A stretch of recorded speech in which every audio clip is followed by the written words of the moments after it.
Pre medical NEET exam धांधली को लेकर पूरे देश में बवाल मचा हुआ है।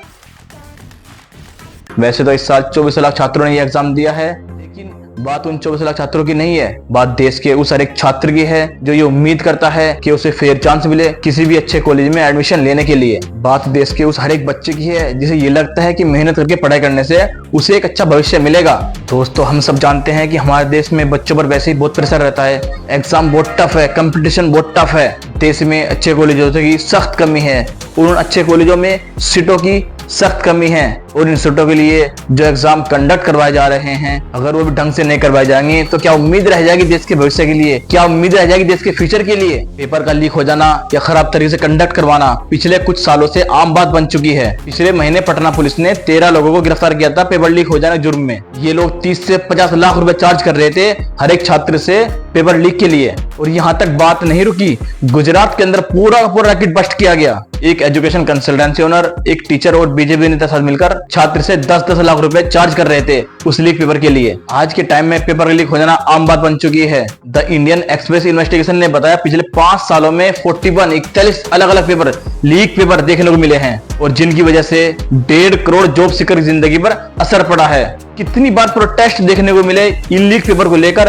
और इस बार भी देखने को मिले हैं और हमेशा की तरह इन प्रोटेस्ट को नजरअंदाज कर दिया जाता है और इस बार बात पेपर लीक तक की नहीं है। जब 4 जून को नीट एग्जाम के रिजल्ट सामने आए तब कुछ अनबिलीवेबल देखने को मिला।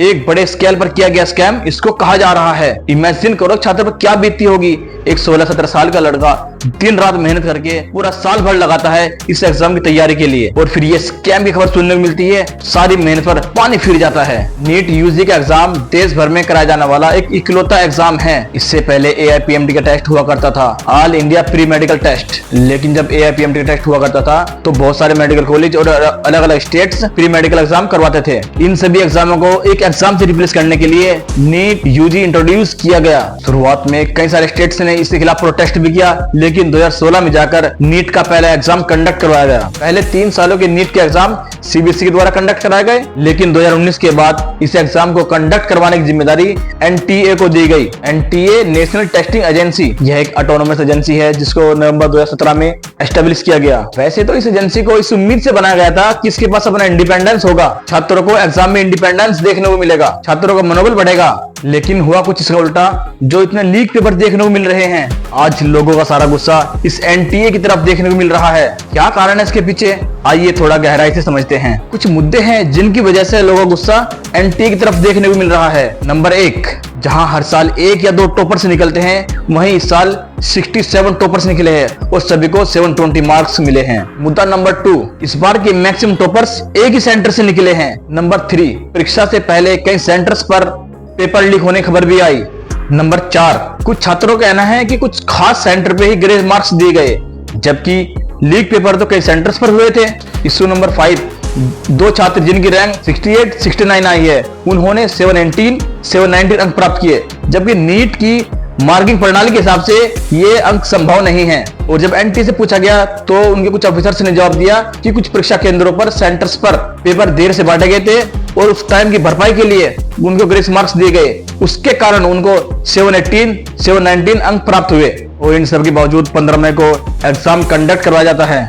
लेकिन असली मजाक तब शुरू होता है जब 4 जून को रिजल्ट डिक्लेयर किया जाता है। अब होता क्या है, 67 स्टूडेंट्स फुल मार्क्स करते हैं, 720 आउट ऑफ 720, इन सबको ऑल इंडिया रैंक 1 मिल जाती है। ये बहुत ही अजीब चीज है। पिछले साल जो एग्जाम हुआ था उसमें सिर्फ 2 लोगों ने टॉप किया था और जो 2022 का एग्जाम था उसमें 4 लोगों ने टॉप किया था, लेकिन किसी को भी फुल मार्क्स नहीं मिले थे। और उससे पिछले साल यानी कि 2021 में 3 लोगों ने टॉप किया, लेकिन किसी को फुल मार्क्स नहीं मिले। अब अचानक से ऐसा क्या हो गया जो 67 स्टूडेंट्स टॉप करने लग गए, ये कैसे पॉसिबल हो सकता है। इसको लेकर NTA ने 3 रीजन दिए। नंबर 1, उनके एक ऑफिसर ने बोला इस साल का एग्जाम बहुत ही आसान था, इसलिए इतने सारे लोगों ने टॉप किया। लेकिन जब एग्जाम के बाद कुछ छात्रों से और एक्सपर्ट से पूछा गया तो उनका जवाब था कि इस साल का एग्जाम बहुत टफ था, जो स्कोर होगा वो डाउन जाएगा, कोई भी टॉप नहीं कर पाएगा। और NTA ने इसको लेकर जो दूसरा रीजन दिया, और इसके लिए NTA ने कहा कि इस बार नंबर ऑफ कैंडिडेट्स कुछ ज्यादा है, नेचुरली हाई स्कोर देखने को मिलेगा। और जो NTA का तीसरा रीजन था, बड़ा इंटरेस्टिंग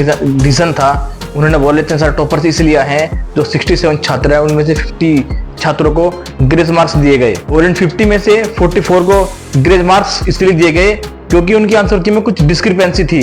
बाकी 6 छात्रों को लॉस ऑफ टाइम की वजह से ग्रेस मार्क्स दिए गए। अब सवाल यहाँ ये उठता है, क्या ये कोई एग्जाम कंडक्ट करवाने का तरीका होता है? वहां छात्र 12-12, 13-13 घंटे दिन रात मेहनत करके पढ़ाई करता है और यहाँ एनटीए अपने सिस्टम को सही ढंग से चला नहीं पाता है। अब अगला सवाल ये उठता है, ये 6 टॉपर्स कौन है जिनको ग्रेस मार्क्स दिए गए टाइम की कमी के कारण? क्या ये 6 टॉपर्स एक ही सेंटर से बिलोंग करते हैं?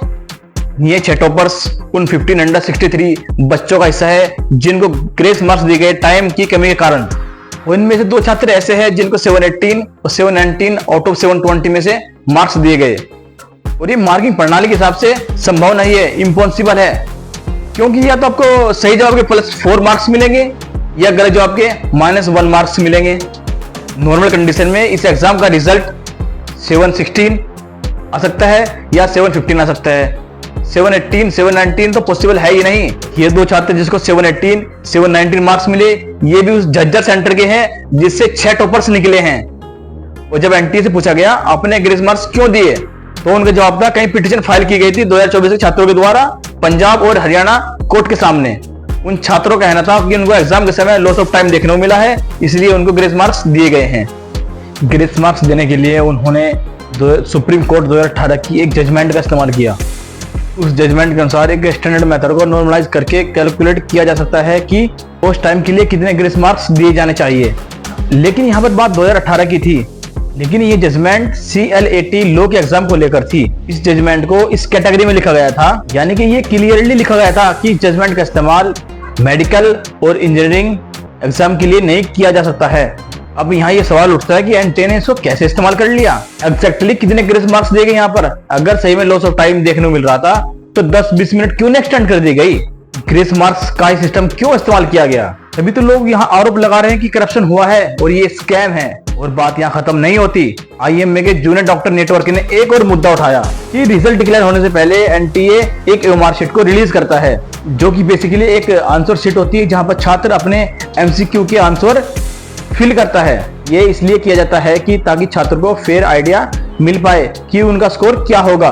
लेकिन प्रॉब्लम ये हुई, कई छात्रों को अपने स्कोर कार्ड में अलग अलग मार्क्स देखने को मिले, स्कोर कार्ड और MCQ की सीट के मुकाबले। इसी तरीके से एक केस आया अर्शिदा का, उसकी OMR शीट में लिखा था उसका स्कोर होगा 384, लेकिन जब रिजल्ट अनाउंस हुए उसने अपना स्कोर देखा, उसका स्कोर था 308, यानी कि 78 मार्क्स का डिफरेंट।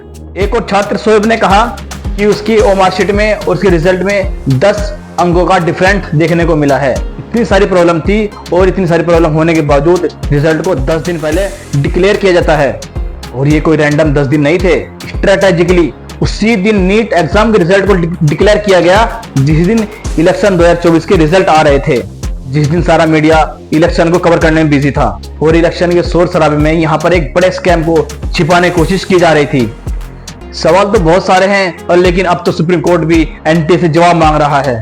सोशल मीडिया पर ढेर सारी आवाज उठाई जा रही है। ओपोजिशन लीडर राहुल गांधी, अखिलेश यादव, संजय सिंह आदि कार्रवाई की मांग कर रहे हैं और पार्लियामेंट में भी इसको बड़ा मुद्दा बनाने का वादा किया गया है। और जब इन सब बातों का दबाव बढ़ा तो एनटीए ने अनाउंस किया एजुकेशन मिनिस्ट्री 8 जून को 4 पैनल मेंबर टीम गठित करेगी इस इश्यू को एग्जामिन करने के लिए। और 50,000 से ज्यादा छात्र इस पिटीशन को फाइल कर चुके हैं कि एग्जाम दोबारा हो सके। अगर आप भी चाहते हो कि एग्जाम दोबारा हो तो नीचे डिस्क्रिप्शन में इसका लिंक दिया गया है, लिंक पे जाकर आप उसको साइन कर सकते हैं। लेकिन इन सब के बाद भी एनटीए का कहना है कि इस एग्जाम की इंटीग्रिटी कंप्रोमाइज नहीं की गई। इंटीग्रिटी का पर्यायवाची है सैंक्टिटी, जिसका इस्तेमाल सुप्रीम कोर्ट ने किया। अब मैं पूछना चाहता हूं, आजकल सैंक्टिटी बची ही किस एग्जाम में है? हर दूसरे एग्जाम में यही पेपर लीक देखने को मिलते हैं। देश की सरकार को अपने देश के फ्यूचर की चिंता भी है या नहीं? इन सब के जिम्मेदार हमारे देश के नेता है। इन नेताओं को हम जब तक अकाउंटेबल नहीं ठहराएंगे इनका सोल्यूशन नहीं निकल सकता। दोस्तों, सारी पावर इन नेताओं के हाथों में है। ये देश के भविष्य का सवाल है और छात्रों के फ्यूचर का सवाल है। इतना प्रेशर बनाने के बाद लेटेस्ट अपडेट ये आया है कि उन 1563 छात्रों का दोबारा एग्जाम कराने का फैसला एनटीए ने ले लिया है। अब बात यहाँ ये उठती है, क्या ये ग्रेस मार्क्स की समस्या के लिए सही सॉल्यूशन है? सही सॉल्यूशन है तो बाकी और समस्याओं का क्या? इकट्ठे होकर ऐसी आवाज उठाते रहिए और याद रखना, अपनी उम्मीद कभी मत खोना। 2022 में 13,000 से ज्यादा छात्रों ने आत्महत्या की थी इस सिस्टम की वजह से, इस एजुकेशन सिस्टम की वजह से। और हम सब ये जानते हैं कितना फ्रस्ट्रेटिंग होगा इस सिस्टम से डील करना।